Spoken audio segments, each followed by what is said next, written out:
At Campion Academy, every day feels like a new adventure.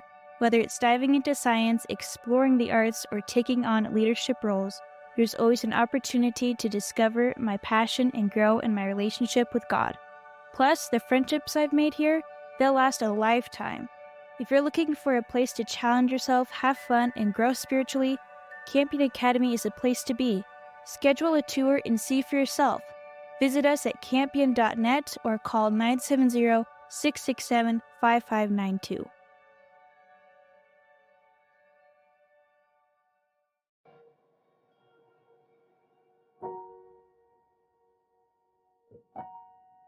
Welcome back to Living Generously. This is Jose Briones, your host, and today I'm really excited to talk with Tammy Smith. We're going to be learning a little bit more about her in just a second, but what excites me the most is what we're going to hear about the mindset for generosity. All of us have a history with finance, and what we're going to be talking about today is some biblical examples and some ideas that we can integrate in our lives to reflect and to restore our relationship with finances so that we can be a blessing to others. And we're going to start with a short introduction from Tammy and why is it important for us to think about finance in this world, even if we know that there may be other things happening that are quote unquote more important. I'm a certified financial planner professional. I go to the Dacono Church, the Carbon Valley Seventh-day Adventist Church. I've been in the business about 31 years, actually just over 31 years, and I work here in Brighton. I've worked for the same firm the entire time.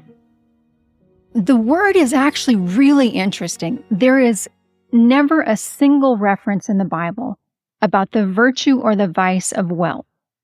Now, it has a lot to say about money in general, about possessions, about 2,300 verses, more than faith and prayer combined. So it's a really big deal in the scriptures because somehow scriptures knows that it gets in our heart. Either we get sideways with it or, we tend to find difficulty with managing it. And here's the interesting thing about it. When we think about money, what we really need to think about is that it's a tool. So a tool is object that you use to accomplish a task. If I were to say to you, my skirt's too long. I'm tripping on this skirt. I need to shorten it. And I went into the tool area and I got a hammer and I started banging on the bottom of my skirt. First off, you'd say, she's insane. And secondly, you would say, Tammy, that's the wrong tool for the job that you're asking it to do. Money is the same way. So there are appropriate jobs for money. Paying the electrical bill, buying groceries.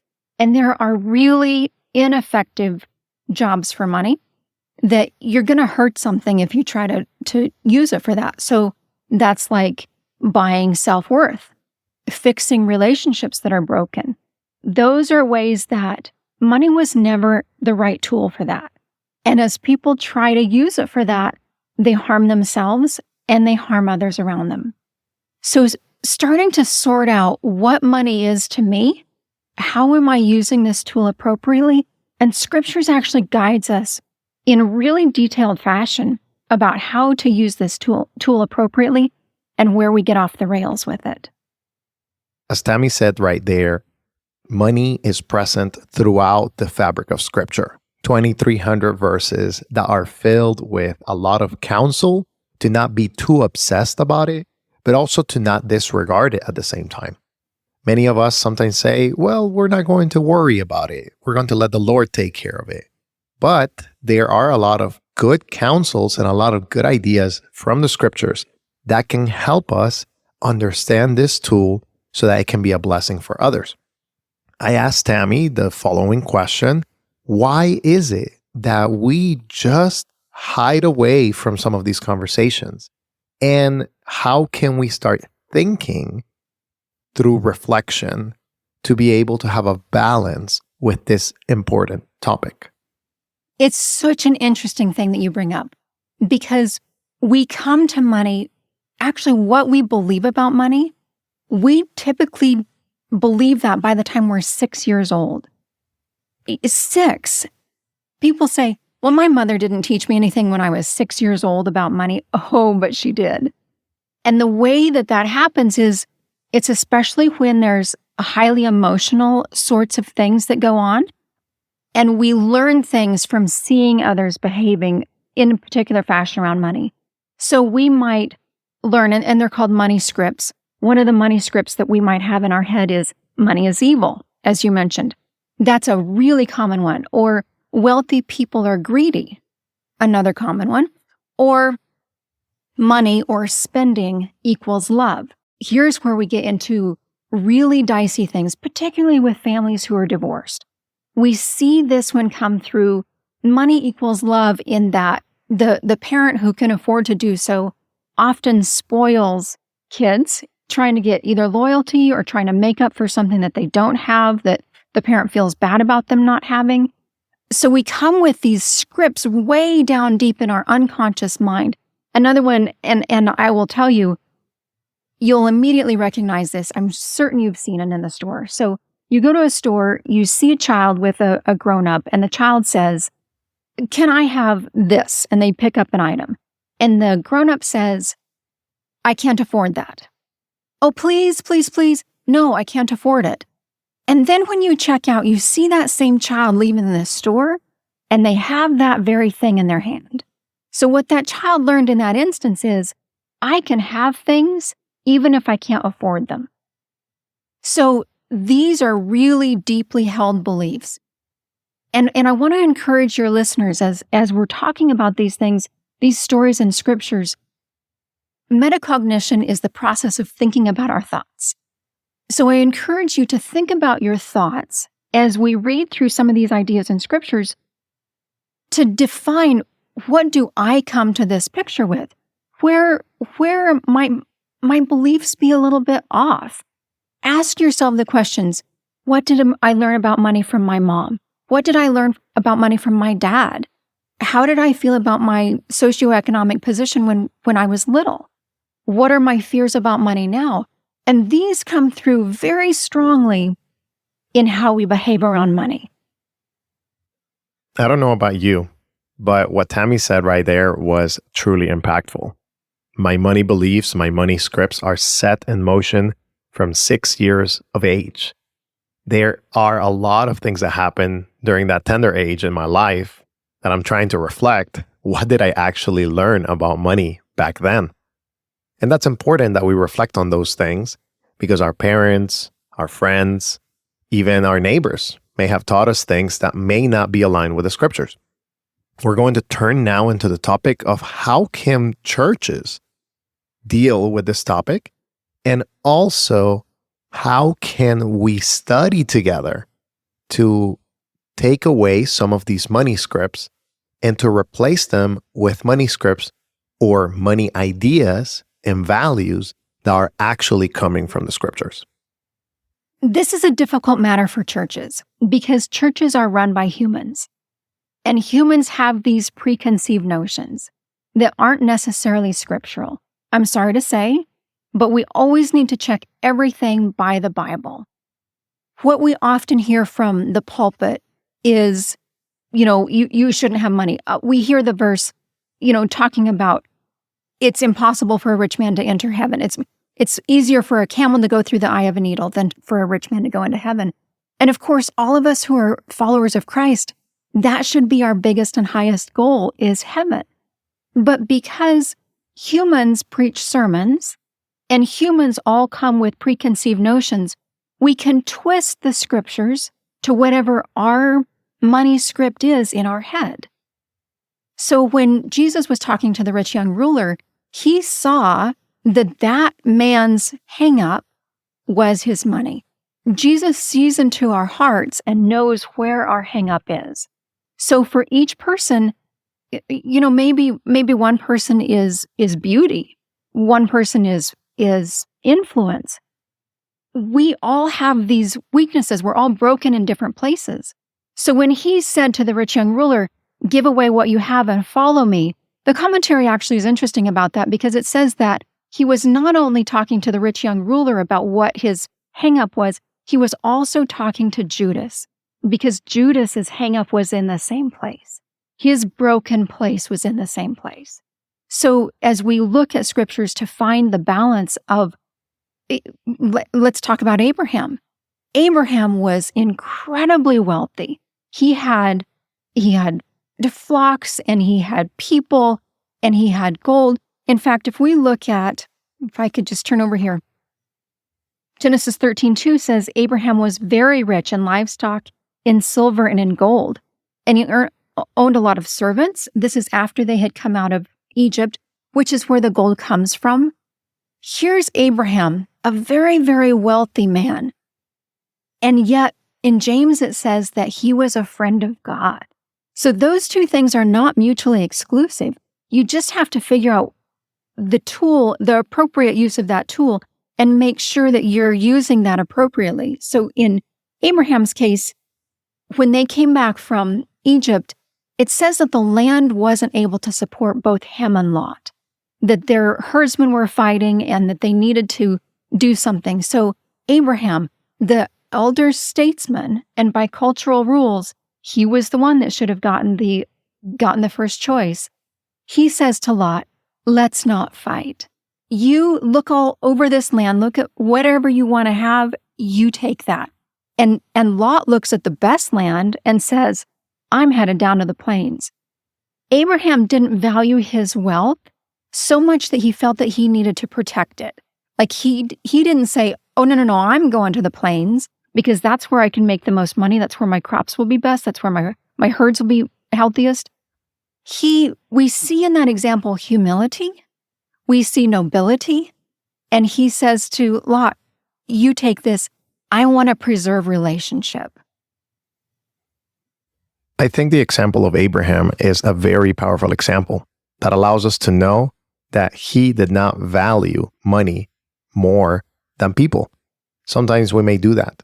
And in order to do this at church, in order to be able to educate adults and children, we have to start early. This is what Tammy had to say on the topic of education for our kids. And after that, we'll take a break. It's so important that we educate. I feel like we need to educate our kids. We need to start early. And here again, there's these money scripts that you can build into your child. So if you have little ones, if you're talking to them about their allowance, let's say you give them an allowance, and you're teaching them 10% to God, 10% to save aside to do something kind or generous to another person, 20% for savings, 60% for me. If you start teaching your children early, we start changing the mentality. And you're right. There are people who are absolutely afraid of finances. Maybe they had a bad experience when they were little. Maybe that meant that their parents always fought. And they think if they have money that it's going to bring conflict into their relationships. Here again is an opportunity to grow, to learn, literally to learn, to sit down with a textbook if you need to. Personal Finance for Dummies is a great place to start. Unfortunate name, but a good place to start. To really learn the nuts and bolts of how that actually works. We're afraid of what we don't understand. So to take the fear out of it, if we gain understanding, then it starts to make sense. I would be so afraid to take my Jeep engine apart because I don't know how to put it back together again. But somebody like my husband is not the least bit intimidated by that. Can I learn? You bet I can. We'll be right back with more Living Generously. Thank you for listening to this podcast today.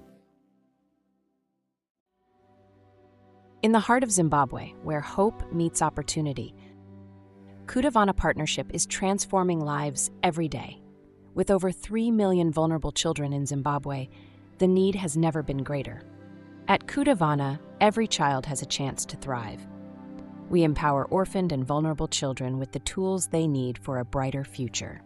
Our mission is simple: to nurture, educate, and inspire. We provide a safe, Christ-centered home, quality education, and loving care to children who need it the most. Visit cultivating.org to learn more and find out how you can help. Cultivating Partnership, where every child is a promise of a better tomorrow.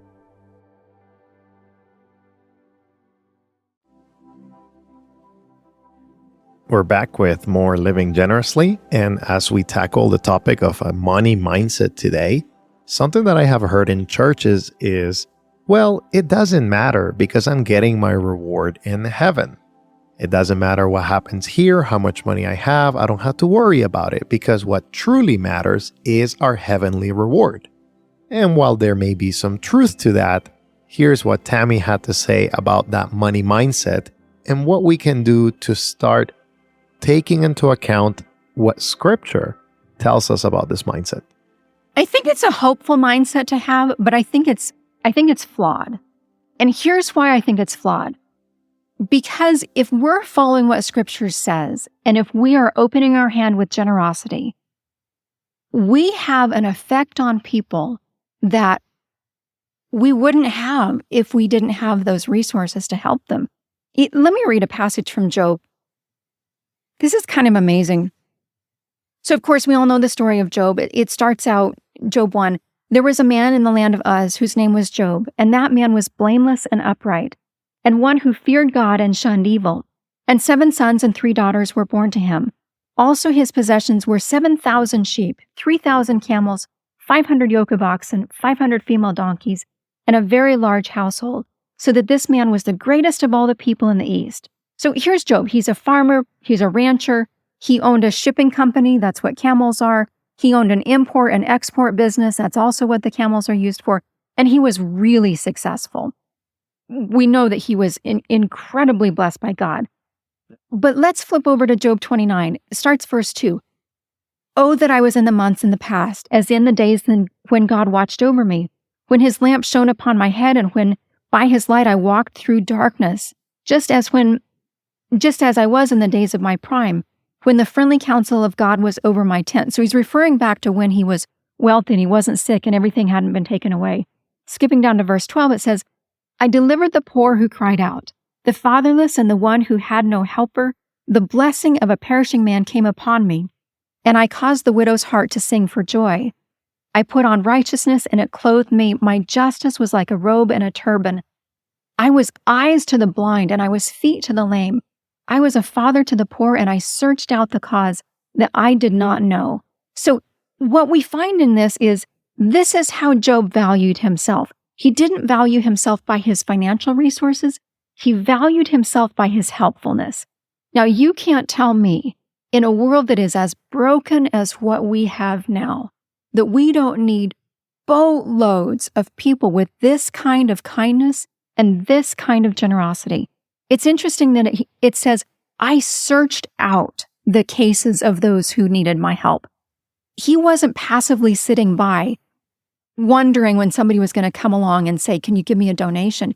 He was actively looking for places to help.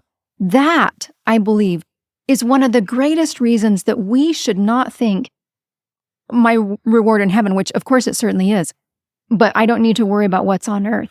We need to worry about what's on earth because we will stand to account for whatever opportunities that we had and we did not take advantage of. In those opportunities lay people who needed our help that we were not able to help if we weren't in a position to do so. I hope this podcast today is not intimidating you, but reminding you that God has created all of these resources for us to be able to help people. And one segment of individuals that are sometimes hard to reach are wealthy individuals. See, people that have a lot of money sometimes are hard to reach from a church perspective. As Tammy said right there, Job was out there looking for those that needed his help. But those that didn't need his help, they didn't come to him because they were comfortable. And that reality is still set on today. People who have a lot of resources usually don't want to come to church.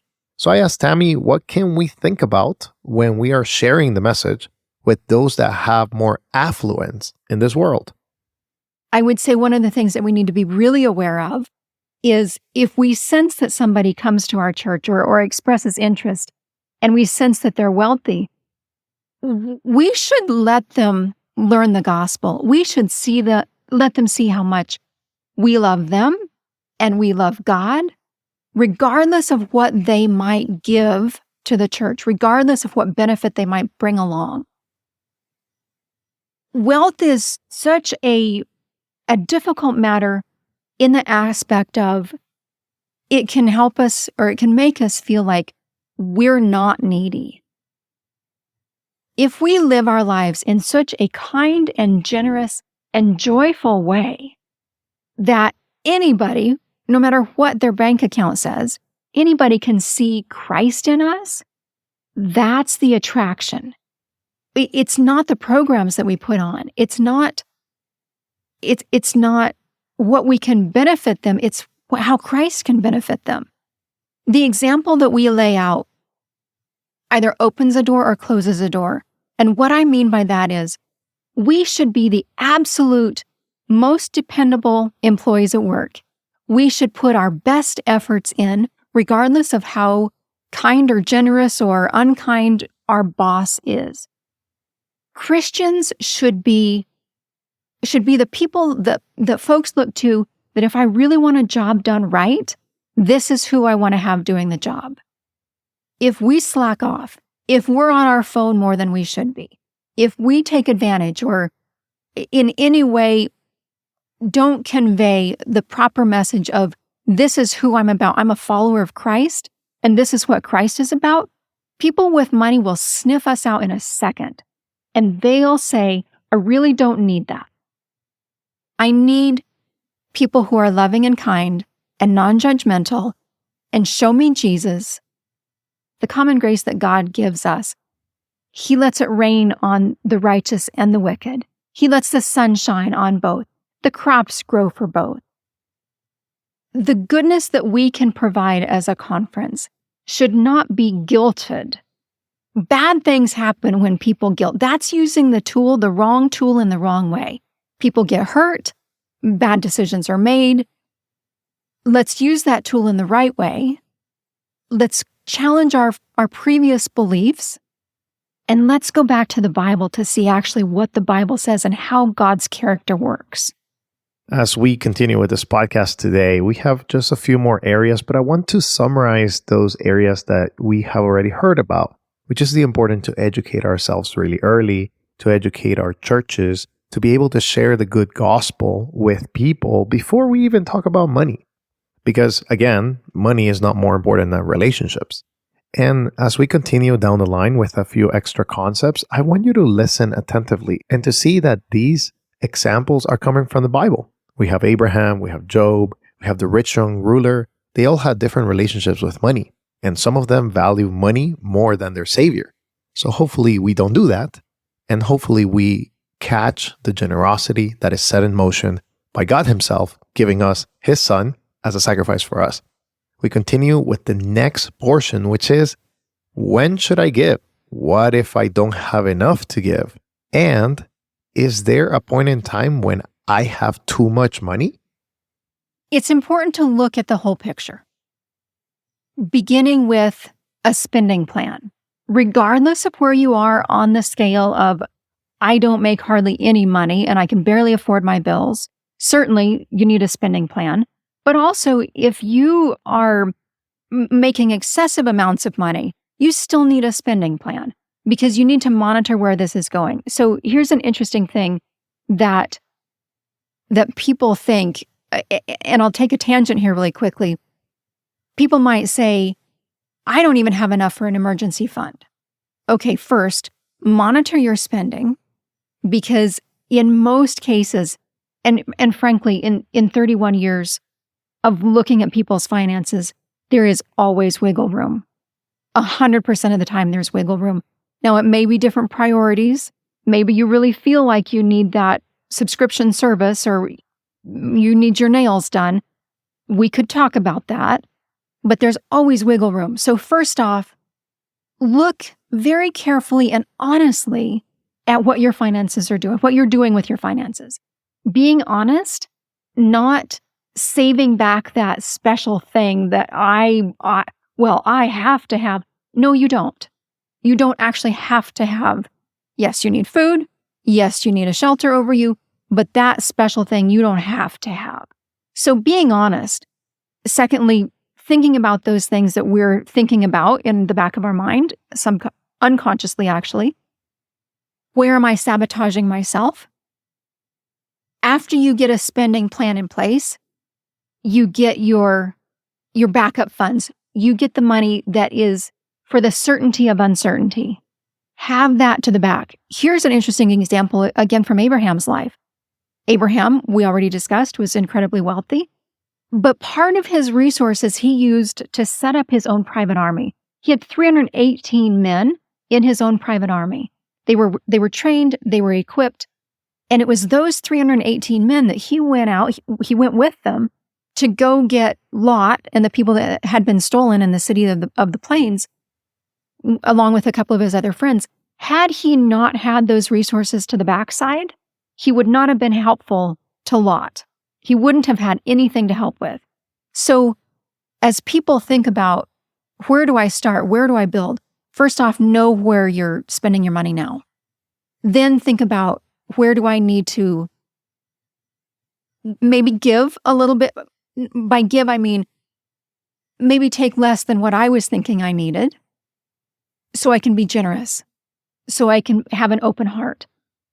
Third, thinking about generosity not just as a monetary resource, but time, talents, and treasure are what we're called to give. Where can you give your time? To whom can you be a blessing in giving that time? Do you need to go mow your neighbor lady's lawn? She's 86 years old and frail. What are my talents? What are my influences? Where can I give those as a resource to others? And then, of course, what is my monetary backing? So thinking about giving on a broad basis, not just money, is going to help us unpigeonhole ourselves, if that's a word, to back us off from just thinking about the nitty-gritties of 10% or 14% or whatever that is. If you start giving from your resources, you will start to have a mindset of generosity that then it becomes much less of a nickel and diming question. It becomes, what has God blessed me with that I can turn around and bless somebody else with? What you have is too much when what you're doing with that resource is just buying yourself convenience. When you start to step away from your life by the money that you're spending on yourself, that's too much. And we see this really interesting example in Abraham's life. So it's the story of when the 3 visitors come past his tent on the way to Sodom. And he's sitting in the shade in the afternoon of the day. And all of a sudden, these visitors are in front of him. And he says, please come in. Let me make some food. Let me wash your feet. Please take a rest. And they agree. So the scriptures is interesting in what it says. It says that he ran to Sarah and asked her to make cakes. And he ran to the herd and he himself picked out a good calf for it to be dressed and cooked. Here's the interesting picture.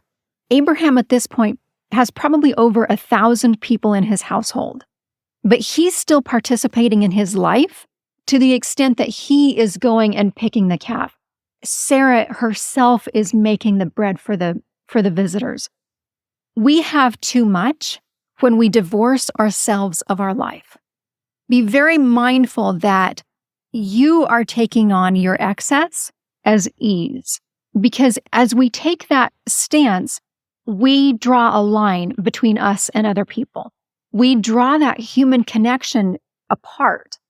When we're involved in our own life, when we have things to do, we not only learn how to manage our own time, our own energy, our own resources, we set an example for other people, and it gives us a platform of connection with other people.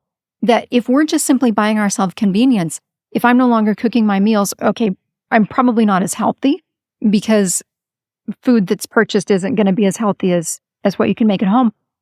But we're also in the human disconnection range. Christ is not about human disconnection. He is about being involved in your own life, being agent over your own life, and influencing those who are around you. You need to teach, if you have young ones in the household, they need to see you working diligently. The interesting picture that's given to us in Proverbs 31 is this amazing woman. And women, I can hear you right now rolling your eyes. It's impossible to think about this woman as a step-for-step example of how we can be. But I will remind you, she did have staff. She did have employees. It's interesting, though, how it says that she went out and got food. The word food there is actually pray, which means that it was a higher standard of food than what the average person ate on an average day, but it was common for her household. So she's providing abundantly for her household, but it also says, and she gave to her maidservants as well. She is giving the same benefit to her maidservants, her employees, as she's giving to her own household. So in that industry where she exercises diligent work, she is setting an example for her maidservants, for her household, for the people who know her, which apparently is everybody, because everybody at the gate praises her husband. That example that we can set by being involved in our own life, we cannot set any other way. There is a lot more to unpack about money, but for today's podcast, we're going to leave it right here with a final word from Tammy. I hope that you took a lot of the ideas here and that they allow you to understand that money is a tool that can be used to bless others. It is something that we can get and that we can give, which is extremely important. And this last section, I think, resonated with me a lot, that sometimes we can have too much when we start disassociating from our lives and when we're not involved in it. Here is Tammy's final word. And again, we thank you for listening to this podcast. I just want to share an idea about God. God is a God of abundance. He's rich in mercy. He's full of love and wisdom. He's not a gumball machine, and we certainly shouldn't treat him as such. He does not give us everything that we want. And if we don't get everything that we want, we should not be mad at him. He's being a good parent by that. My encouragement is to seek to be like Christ. Learn his character, spend time with him, be changeable, grow, love, give, and receive with grace and humility.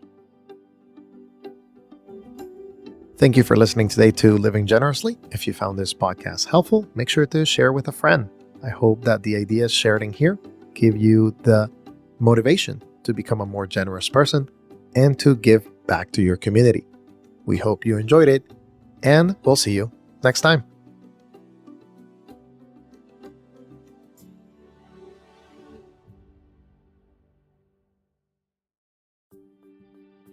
For more than 110 years, Mile High Academy has been a place where kids like me can learn, grow in faith, and make awesome friends. Everyone here is important, and teachers help us do our best in school and life. Come see what it's like to be part of our family. Visit milehighacademy.org or call 303-744-1069 to find out more. Mile High Academy, because you belong.